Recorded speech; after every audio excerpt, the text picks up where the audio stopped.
प्रणाम। Hello everyone, welcome back to my channel. कैसे हैं आप सब? आई होप आप सब अच्छे होंगे और मैं भी बहुत अच्छी हूँ। और बहुत दिनों बाद आप लोगों के साथ एक व्लॉग शेयर कर रही हूँ क्योंकि इस बीच मुझे बिल्कुल भी टाइम नहीं मिला। और हमारे यहाँ हो रही है दिवाली की क्लीनिंग। और अभी तो सारे लोगों के घर में हो रही होगी ना दिवाली की क्लीनिंग। एंड दिवाली की क्लीनिंग बहुत ज़बरदस्त होती है और पूरा दिवाला निकल जाता है। और दिवाली की क्लीनिंग में क्या है कि आप रखी हुई चीज़ें बाहर निकालते हैं, उन्हें क्लीन करते हैं और वापस रख देते हैं। तो ये हर साल ये सिलसिला चलता रहता है। और यहाँ देखिए, मैंने सारी चीज़ें तो अच्छे से क्लीन करके रख ली थी, धो करके।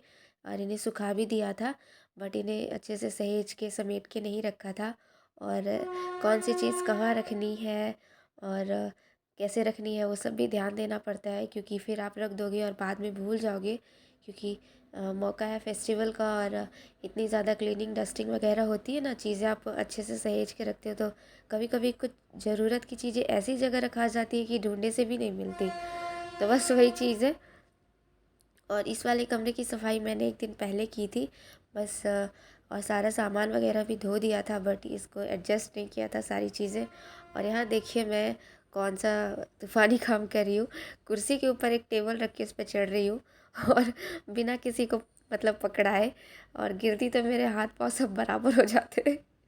लेकिन मैंने बहुत संभल संभल के चढ़ी, क्योंकि उस समय कोई नहीं था और मुझे सारे काम बहुत जल्दी जल्दी निपटाने थे।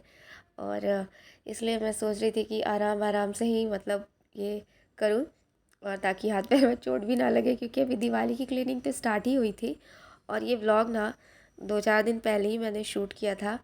और मतलब 2-4 क्या, 4 4 दिन तो हो गए। बस मैं अपलोड नहीं कर पा रही थी क्योंकि इतनी ज़्यादा काम था कि एडिटिंग ही नहीं कर पा रही थी। तो यहाँ देखिए, सारी चीज़ अच्छे से रख दी।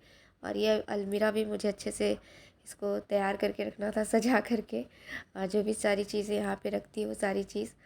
तो एक एक छोटी छोटी चीज़ भी ना दिवाली में बहुत ज़्यादा क्लीन करनी पड़ती है। तो यहाँ पे मैंने सारी चीज़ें धो के रखी हैं।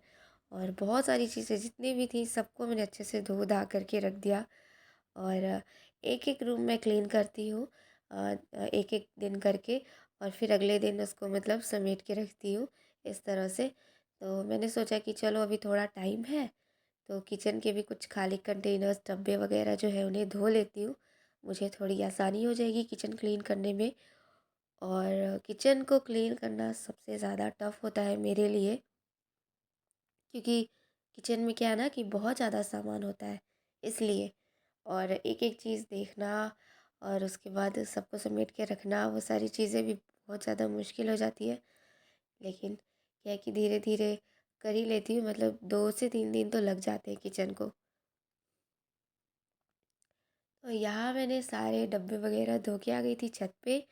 और इन्हें मुझे रखना था सुखाने के लिए। तो अभी ना थोड़ा शाम भी हो चला था। तो यहाँ पे देखिए, मैंने कितने सारे कंटेनर्स धोए और अभी तो बहुत कम है ये। अभी बहुत सारे बाकी हैं धोने के लिए। तो मुझे ना क्या है ना कि जैसे जैसे जो चीज़ निकल रही है वैसे वैसे चीज़ें क्लीन करते जा रही हूँ। और बस अब हो चला था अंधेरा। और आजकल बहुत जल्दी अंधेरा हो जाता है ना, 5:30 बजे के आसपास। तो मैं कर रही थी खाने की तैयारी और मैं सोच रही थी कि आज क्या बनाऊँ, तो फिर ख्याल आया कि चलो आज पंचमेल दाल तड़का बनाते हैं। तो यहाँ पे मैंने ले लिया है पंचमेल दाल, जिसमें है चने की दाल और राजमा, खड़ी वाली मसूर दाल बिना वो छिलके वाली, और उसके साथ है काली वाली उड़द और हरी मूंग। तो ये सारे दाल मिक्स हैं। और इन्हें मैंने हल्दी नमक डाल करके और कुकर में चढ़ा दिया है सीटी लगाने के लिए। आप इसको ना 2-3 घंटे पहले भिगो के रखेंगे तो दाल जल्दी गल जाती है। तो आज मेरा कोई ऐसा ये नहीं था कि आज इसे को बनाना है, लेकिन फिर चलो सोचा यही बनाते हैं। और यहाँ पे मैं बनाऊँगी, थोड़े से मसाले रेडी करूँगी। तो बस इन सबको बारीक काट लेना है। और यहाँ पे देखिए, मैंने बारीक सारे मसाले काट लिए। अदरक, लहसुन, हरी मिर्च, प्याज, टमाटर। और अब मैं एक साइड मसाले फ्राई करूँगी और एक साइड दाल सीटी नहीं लगाएगी, कुकर सीटी लगाएगी। तो यहाँ पे मैं डाल रही हूँ कढ़ाई में तेल।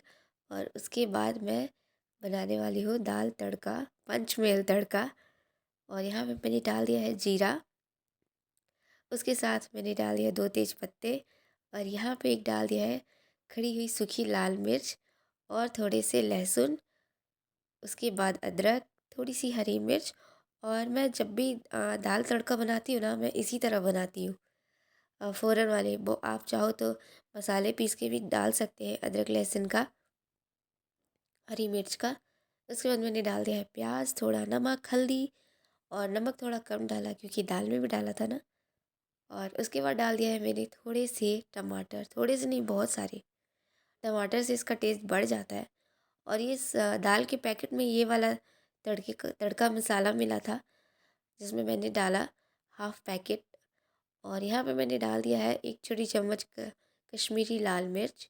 और मसाले हमारे बहुत अच्छे से भुन गए। और अब बारी थी मेरी प्रिय मित्री की, मतलब मेरी प्रिय सहेली की, कस्तूरी कसूरी मेथी की। और धनिया पत्ती नहीं है बेचारी, अभी मेरी आई नहीं है इसलिए नहीं डाला, वो भी मेरी प्रिय सहेली है। और यहाँ पे डाल दिया है मैंने दाल। और अब मैं इसे थोड़ी देर के लिए पकाऊंगी, बहुत ज़्यादा नहीं, क्योंकि दाल अच्छे से कुक हो चला है। और इसकी जो कंसिस्टेंसी है ना, वो हम थोड़ी थिक रखेंगे, तभी खाने में मज़ा है। और उसके बाद मैं यहाँ फटाफट से रोटियाँ सेक लूँगी। तो यहाँ पे मेरी रोटी बन गई, दाल फ्राई भी हो गया। तो चलते हैं हमारे फेवरेट पार्ट की तरफ, वो है प्लेटिंग। तो रोटी, गर्मा गर्म रोटी के ऊपर डाल दिया खूब सारा घी। और अच्छे से चुपड़ चुपड़ के लगाइए घी और खाइए। और ये पुलाव के साथ भी ये दाल अच्छी लगेगी। और सच में दाल बहुत अच्छी बनी थी, मुझे तो दाल मखनी वाला टेस्ट आ रहा था, बस क्रीम की कमी थी। वैसे दाल मखनी तो काली वाली उड़द से बनती है ना, तो इसमें काली वाली उड़द की दाल भी थी। उसके बाद मैंने तड़का ले लिया है और थोड़ी सलाद ले लिए हैं, थोड़ा घी डाल दिया है दाल में, 1 मिर्च का अचार। और ये मेरी पसंद की मिक्सचर, जो क्योंकि मुझे खाने के साथ नमकीन बेहद पसंद है, उसके साथ मीठे में गुड़। और ये सिंपल सा खाना रेडी है। Thank you for watching.